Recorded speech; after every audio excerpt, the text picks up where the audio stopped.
अब हम बात करेंगे सेमी सुपरवाइज लर्निंग की। जैसा कि नाम है सेमी सुपरवाइज लर्निंग, मतलब ना ही ये अनसुपरवाइज होती है ना ही ये सुपरवाइज होती है। अनसुपरवाइज और सुपरवाइज के बीच की बात होती है।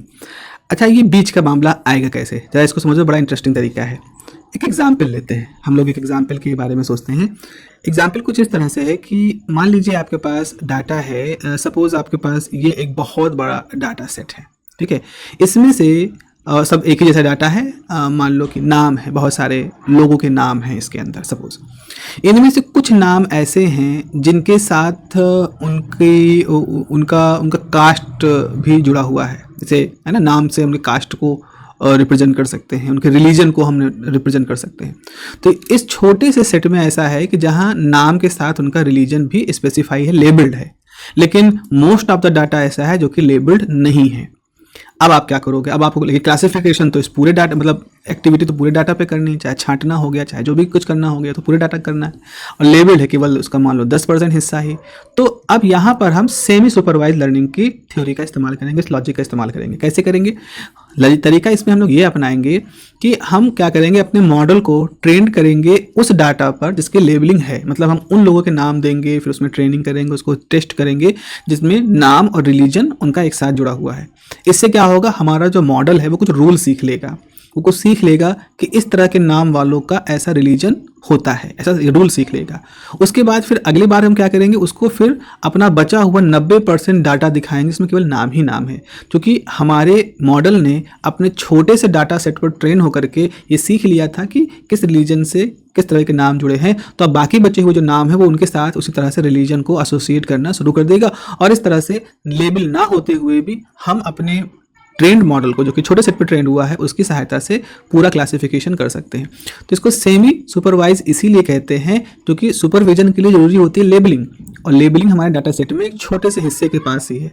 इसीलिए और जो अनसुपरवाइज क्या होता है, उसमें कोई लेबलिंग नहीं होती। तो अनसुपरवाइज में नो लेबलिंग, सुपरवाइज में फुल लेबलिंग, सेमी सुपरवाइज में पार्शियल लेबलिंग होती है, कुछ डाटा के साथ ही वो लेबलिंग होती है। तो यहाँ पर देखो लिखा है कि semi supervise learning is a hybrid approach that combines a small amount of label data with a large amount of unlabelled data. छोटी जगहों पे लेबलिंग होती, अधिकतर नहीं होती।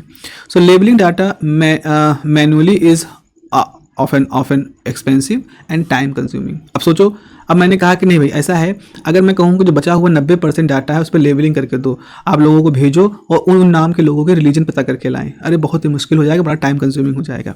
तो सेमी सुपरवाइज लर्निंग क्या करता है, वो first use the unlabelled data to learn general structure. Sorry, मेरी मुझसे यहाँ गलती हो गई है। तो पहले वो लेबल डाटा को करता है, यहाँ पर इसको मुझे ठीक करना पाए। It first use the label data to learn general structure, या कह लो feature of the data set.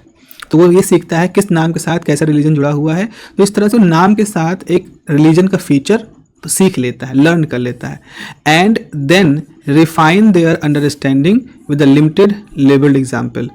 तो दोनों तरफ से आप कह सकते हो। जैसे मैंने यहाँ पर ऐसे कहा कि फर्स्ट क्या करता है, अनलेबल्ड डाटा के साथ वो जनरल स्ट्रक्चर सीख लेता है और फिर उसको रिफाइन करता है, अंडरस्टैंड करता है जो लिमिटेड लेबल्ड एग्जाम्पल है उसके साथ में। ये तो ऐसा हो गया, सीख लिया फिर उसको वेरीफाई किया, या वेरीफाई करके फिर मतलब सीख करके वेरीफाई किया, या वेरीफाई या पहले कैटेगराइज करके उसको फिर वो अपने हिसाब से उसको एक तरह रिफाइन कर रहा है कि हाँ मैंने सही किया कि नहीं। जैसे यहाँ अप्रोच ऐसे है, जैसे मान लीजिए कि आपने बहुत सारे नाम लिए और उनमें ही कुछ स्ट्रक्चर ढूंढ करके आपने उनको हिंदू, मुस्लिम, सिख, ईसाई में अलग अलग बांट दिया, उनके एक मतलब खुद से पैटर्न सीख करके। और बाद में हमारे पास जो ट्रेन जो हमारे पास लेबल डाटा था उसके साथ उसको देख करके उसको रिडिफाइन कर लिया। इस तरह से हम दोनों तरह से इसको यूज कर सकते हैं। अब आगे सवाल है कि this method is specifically very useful in the big data condition. जब आपके पास बहुत बड़ा डाटा होता है जहां आप लेबलिंग कर ही नहीं सकते हो और लेबलिंग करना बड़ा कॉस्टली होता है, वहां पर जो big data terabyte, hundred of terabyte data है वहाँ पर, तो वहाँ पर इस तरह के मेथड को करना बड़ा आसान होता है, बड़ा यूजफुल होता है। आसान तो नहीं कहूँगा, यूजफुल होता है। Where getting huge data is easy but labelling it और annotating it is very hard. जहाँ ये तो बड़ा आसान होता है, चलो मतलब आसान मतलब हाँ, फिर भी कंपेरेटिवली हमने किसी तरह से इंतजाम करके डाटा ले लिया, लेकिन अब उस डाटा के साथ लेबलिंग करना it is very difficult thing. जरा देखिए यहाँ पर इस चीज़ को समझने की कोशिश करें तो आप यहाँ पर क्या पाओगे बच्चों, आपके पास कुछ लेबल डाटा है, तो शुरू में आपने क्या किया, अपने मॉडल को उसको क्लासीफायर किया, उसको ऑप्टिमाइज कराया। ऑप्टिमाइज कराएंगे मतलब चलो इस डाटा के साथ तुम सीख लो। उसके बाद फिर अब हमारे पास ह्यूज अनलेबल डाटा, बहुत सारा अनलेबल डाटा है, तो हमने क्या किया, classify unlabel data with the trained classifier to the label data. तो पहले आपके पास लेबल डाटा था, मतलब जिसके साथ रखा था कि भाई ये ट्रायंगल है, ये सर्किल है, ये स्क्वायर है, पहले से पता है, उसके हिसाब से हमारे क्लासीफायर ने ट्रेन किया। फिर हमारे उस क्लासीफायर ने अनलेबल डाटा को लिया और जो उसने लेबल डाटा के साथ सीखा था उसके आधार पर उसने अपने क्लासिफिकेशन कर दिए। अब अगर क्लासिफिकेशन सही हुआ है तो इसको बताते हुए फिर हम फिर से अपने इस क्लासीफायर को रिट्रेन करेंगे। इस तरह से इटरेशन चलता रहता है। मतलब रिट्रेन इसलिए करें क्योंकि जरूरी नहीं कि 100% चीज़ें आ ही गई हों। यहाँ पर हमारा जो आउटपुट है, ये बिल्कुल 100% ही बिल्कुल आ ही गया हो, इट इज़ नॉट नेसेसरी। सो अगर इसके अंदर मान लीजिए कुछ परसेंट की एरर रह गई है तो हमको अपने डाटा, अपने इस क्लासीफायर मॉडल को फिर से रीट्रेन करना पड़ेगा। और रीट्रेन करने के लिए लेकिन अब हमारे पास थोड़ा ज़्यादा लर्निंग आ चुकी है, उसको फिर से रीट्रेन करना है। मतलब रीट्रेन कर लो, रिफाइन करना है, थोड़ा सा, मतलब रिफाइन भी क्या कहूँ, थोड़ा और सिखाना है और बारीक उसको सिखा देना है। जैसे कि अगर एग्जाम्पल की बात करें तो एग्जाम्पल में क्या होता है कि in the health care semi supervise models are use a very few labelled x-rays. मान लीजिए कि कुछ मरीज, जैसे ऐसा होता है ना कि हॉस्पिटलों में मरीज तो बहुत आते हैं लेकिन सारे मरीज अपनी जानकारी साझा करने के लिए तैयार नहीं होते। उसके पीछे बहुत सारे रूल्स हैं, जिसको अगर नहीं तैयार है तो हम जबरदस्ती उनका डाटा चुरा नहीं सकते। तो मान लीजिए कुछ मरीजों ने कहा कि ठीक है उनको टीबी है, तो उन्होंने अपना डाटा देना शुरू कर दिया कि ठीक है आप अपना मेरा एक एक्सरे रख लीजिए। अब डॉक्टर्स हैं वो क्या कर रहे हैं, उस मरीज के अलग अलग स्टेजेस में टीबी कैसे बढ़ी, अगर बढ़ी है तो कैसे ठीक हुई, अगर ठीक हो रही है तो उसका सब डाटा इकट्ठा कर रहे हैं। लेकिन अब चूंकि एक्सरे मशीन के अंदर डिजिटल डाटा हो रहा है तो वो वहाँ पर इकट्ठा हो रहा है, और मान लीजिए हमने उसको उठा लिया, उसको वहाँ से ले लिया, मरीज की आयु नहीं पूछा, उसका जेंडर नहीं पूछा, उसकी कहाँ रह रहा है, उसकी सोशल स्ट्रक्चर कैसा पूछा, गरीब अमीर कैसा है, वो सब नहीं पूछा, तो अनलेबल डाटा है। तो कुछ डाटा तो है लेबल्ड है, एक्सरेज हैं कि भाई ये 50 साल का पुरुष है और जो कि सिगरेट पीता है और जो कि गाँव में रहता है और जो कि एक खास तरह के फैक्ट्री में काम करता है, ये सब लेबलिंग है उसके पास, बहुत सारी जगहों पर है। एक्सरे तो हमारे पास, पर लेबलिंग नहीं है कि भाई किस इंसान का है, वो इंसान के अगल बगल धुएं का माहौल है क्या, ऐसा कुछ है मान लीजिए। तो healthcare semi supervised models are very useful, use a very few labeled x-ray to automatically labeled thousands of other and saving the effort and time of expert। तो हमने कुछ लेबल डाटा के साथ उसको ट्रेन किया मॉडल ने, और फिर मॉडल क्या करता है, जो ह्यूज अमाउंट में उनके पास डाटा है उस डाटा में से छांट करके किसको जो है कोई पल्मोनरी डिसऑर्डर हुआ है, किसको टीबी हुई है, किसको निमोनिया हुआ है, ये खुद से मॉडल अपने आप में बांट रहा है। तो बहुत सारे एक्सपर्ट्स जो हैं, डॉक्टर्स, जो कि वो बैठ करके मैनुअली एक्सरे देख देख करके बता रहे हैं, उनके स्क्रीन पर उनके डाटा सेट में आ गया क्लासिफिकेशन कि ये निमोनिया वाले, संभावित निमोनिया वाले हैं, ये टीबी वाले हैं, इस तरह से। तो उससे एफर्ट बच रहा है लोगों का, वो डॉक्टर वो सॉर्टिंग का काम ना करके सीधे मरीजों के साथ ओपीडी में ज़्यादा समय बिता रहे हैं, because they need not to sort all those data और इस तरह की चीज़ें। तो इस तरह से सेमी सुपरवाइज लर्निंग वहाँ पर काम देती है। अब देखें, अब हम बात करते हैं अपनी फोर्थ जो कोर लर्निंग है, that is the reinforcement learning. देखो रीइंफोर्समेंट लर्निंग एक बिहेवियरल साइकोलॉजी के प्रिंसिपल पे काम करती है। देखिए यहाँ पर लिखा भी है मैंने, it is inspired by behavioural psychology. Reinforcement learning is inspired by behavioural psychology. क्या, किस तरह की बिहेवियरल साइकोलॉजी की बात कर रहे हैं? देखो जैसे ऐसा होता है कि जैसे जब हम कोई काम करते हैं तो हम उस काम हम सही कर रहे हैं, गलत कर रहे हैं, एक तो ये हम निर्णय लेते हैं। दूसरा, अगर उसके साथ कोई रिवार्ड सिस्टम जुड़ा हो तो हमारा ब्रेन जो होता है वो कुछ खास तरह के हैप्पी मोमेंट उनके साथ जोड़ देता है। फॉर एग्जाम्पल से अगर आप पढ़ाई कर रहे हो, आपको पढ़ाई में अच्छा नहीं लगता कि फिर भी आपने अपने आप को रखा है, और आपको सपोज आपको कोई आपके फेवरेट कोई आपके यूट्यूबर हैं जिनकी बहुत ही अच्छी कॉमेडी करते हैं, उनकी रील देखना आपको बहुत पसंद है, आप पूरा दिन उनकी रील देख सकते हो। लेकिन आपने अपने आप को रेस्ट्रिक्ट किया कि अगर मैं 1 घंटा बैठ के पढ़ लूँगा, कोई काम कर लूँगा 1 घंटा, देन एज अ रिवार्ड मैं 10 मिनट तक उनकी रील देखूंगा। So you got a kick, you got a motivation. अब आप कर रहे हो पढ़ाई, थोड़ा सा डाउन हो रहा है, बट अगर नहीं भी देखने को मिलेगा, अपने आप को खुद से रिस्ट्रिक्ट किए। After some time you just finish your job and then आप उसको उठाते हो और आप उसको रील देखते हो। तो जब आप रील देखते हो तो आपको फिर ये गिल्ट नहीं फील होता अगर मैं तो टाइम बर्बाद कर रहा हूँ, नहीं, आप एक तरह से प्राउड फील करते हो, एक तरह से हैप्पी फील करते हो, because that is your reward. क्योंकि आपने उससे पहले कुछ ऐसा किया है जो कि आपके लिए बड़ा मुश्किल था, लेकिन आपने कर दिया है, इसलिए आप वो 10 मिनट एज अ रिवॉर्ड ले रहे हो। तो वहाँ पर ये एक बिहेवियरल साइकोलॉजी है जहाँ हम किसी रिवॉर्ड के साथ या किसी पनिशमेंट के साथ जोड़ सकते हैं। पनिशमेंट के साथ भी होता है, जैसे भाई अगर आपने, जैसे मम्मी कहते हैं अगर तुमने 1 घंटा बैठ के नहीं पढ़े तो तुमको आज मैगी नहीं मिलेगी, तो अब आप डर गए, भाई तो पनिशमेंट हो गई मेरे लिए, मुझे तो अच्छा लगता है। तो रीइंफोर्समेंट लर्निंग इसी बिहेवियरल साइकोलॉजी का ही इस्तेमाल करता है, जहाँ हमारा जो सिस्टम है वो लर्न करता है, अब उसने सही किया गलत किया, उसको रिवॉर्ड मिलता है, उसको थम्स अप मिलता है, थम्स डाउन मिलता है। तो थम्स अप और थम्स डाउन के बेसिस पर उसको एक पनिशमेंट या रिवॉर्ड का एक टोकन मिलता है। तो देखिए कैसे होता है, यहाँ पे लिखा है कि here when an agent, agent मतलब एक तरह का प्रोग्राम है, आपका एक प्रोग्राम को हम एजेंट कह रहे हैं, एक ऐसा प्रोग्राम जो कि एग्जीक्यूट होता है, कोई इनपुट से कोई आउटपुट निकालता है। So when an agent learn by interacting with an environment and receiving feedback in the form of reward और पेनल्टीज। तो यहाँ पर क्या होता है, हेयर मतलब रीइंफोर्समेंट लर्निंग में जो एजेंट होता है यानी कि प्रोग्राम जो होता है वो लर्न करता है by interacting with the environment और रिसीव करता है feedback in the form of reward और पेनल्टी।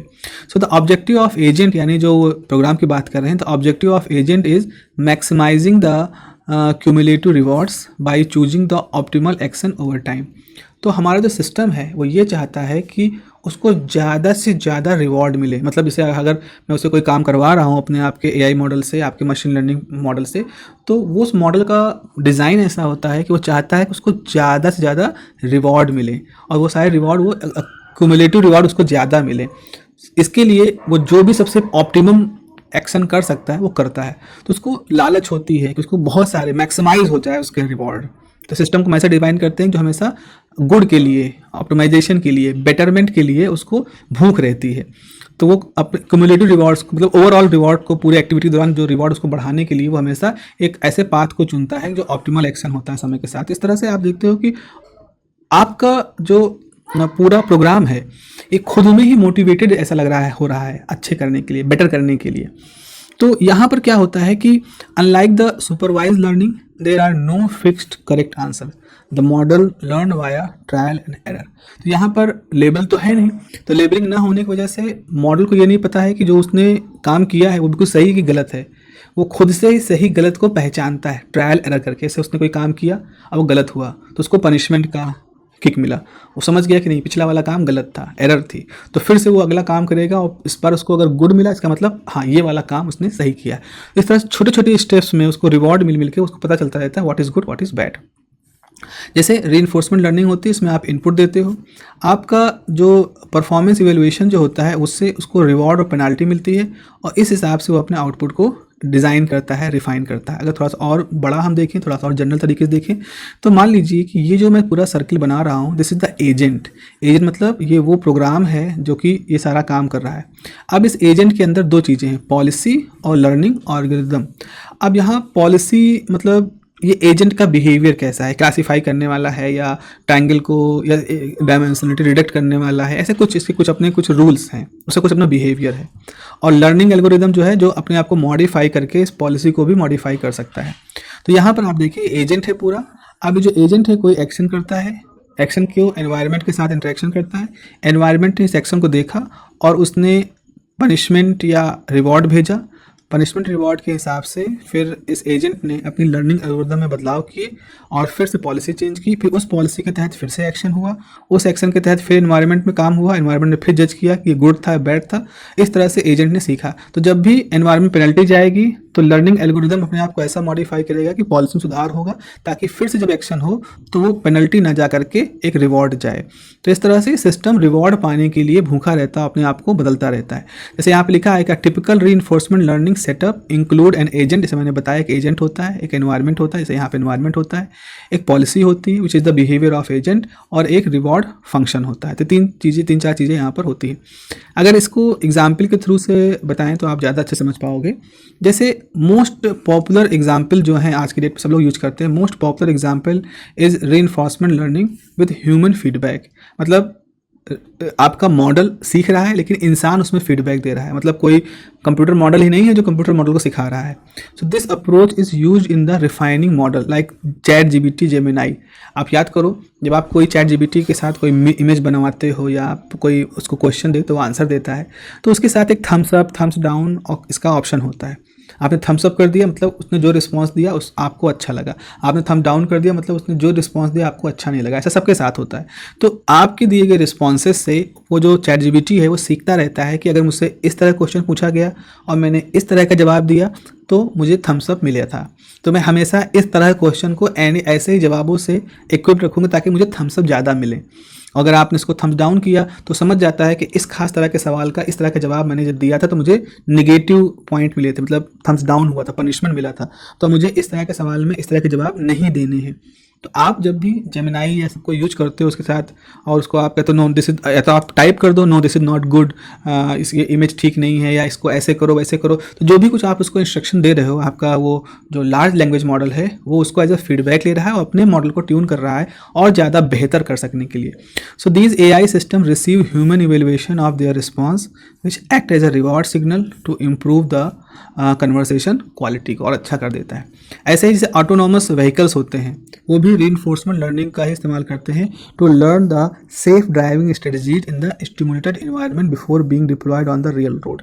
जैसे आपने सुना है टेस्ला की गाड़ियाँ होती हैं जो कि बिना आप ड्राइवर आप अपना लैपटॉप पे काम करते रहो, आप कार चलती रहेगी।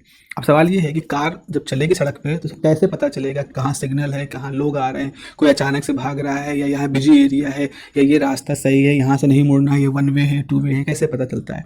तो होता क्या है कि इस तरह की जो कार्स जो सेल्फ ऑटोनोमस व्हीकल्स हैं इनको पहले सिमुलेटेड एनवायरनमेंट में खूब सिखाया जाता है। इनमें प्रोग्राम ऐसे होते हैं, मतलब रियल रोड सिचुएशन जैसी सिचुएशन में इनके ऊपर सारा काम किया जाता है। फिर इन कार के अंदर का जो कंप्यूटर सिस्टम है वो उसके अंदर जो मॉडल आपने डिप्लॉय किया है जब वो सीख जाता है सभी तरह की कंडीशंस को एक कंट्रोल तरीके, मतलब मान लो कि एक टेस्ला की बहुत बड़ी कई एकड़ की फैली हुई एक पूरा फैसिलिटी है, तो उसकी कारें उसी फैसिलिटी में घूम रही हैं, वहाँ बाजार भी बना है, वहाँ सिग्नल भी बने हैं, वहाँ ढाल भी है, चढ़ाई भी है, वहाँ तेज़ी से क्रॉस करने वाले लोग भी हैं, इस तरह सारे वहाँ पर चीज़ें बनी हैं। तो जब ऑटोनॉमस कार उस तरह के कंट्रोल्ड एनवायरनमेंट में घूम घूम के वो सीखती है कि कैसे हम पैदल चलने वाले लोगों को भी फोकस करें, कैमरा भी फोकस करें, रोड पे फोकस करें, दाएं से आती हुई गाड़ी फोकस करें, पीछे से आती हुई गाड़ी फोकस करें, ये सब सीख जाता है। ऐसे ही अगर आप बात करो इन रोबोटिक्स में भी RL हेल्प करता है। जैसे आप रोबोट लेते हो, रोबोट को आपने बनाया, अब उसको खड़ा कर रहे हो, खड़ा होता है गिर जाता है, तो उसके अंदर जायरोस्कोप्स लगा रखे हैं आपने, वो जायरोस्कोप उसको बताते हैं कि नो इस एंगल पे नहीं होना चाहिए, इस एंगल से नहीं झुकना चाहिए। तो इस तरह से क्या होता है कि जो रोबोटिक्स में रोबोट्स जो होते हैं वो रीइंफोर्समेंट लर्निंग का इस्तेमाल करते हैं और कॉम्प्लेक्स एक्शन को बिना किसी प्रोग्रामिंग के वो खुद से ही जायरोस्कोप की रीडिंग से सीखते रहते हैं। तो इस तरह से बच्चों यहाँ पर हम लोगों ने सेमी सुपरवाइज लर्निंग और रीइंफोर्समेंट लर्निंग के बारे में आपसे बात की। तो पिछले 2 वीडियो जो होंगे इसमें हमने ये 4 लर्निंग मेथड्स को समझ लिया है और ये 4 कोर लर्निंग मेथड्स हैं। इसके बाद फिर हमारी बात आएगी आपके जो एडवांस लर्निंग मेथड हैं जिसमें कि आगे के और भी 4-5 फेडरेटेड तक हैं, वो हम लोग फिर आगे के वीडियोज़ में कवर करेंगे। ठीक है, have a nice day, take care.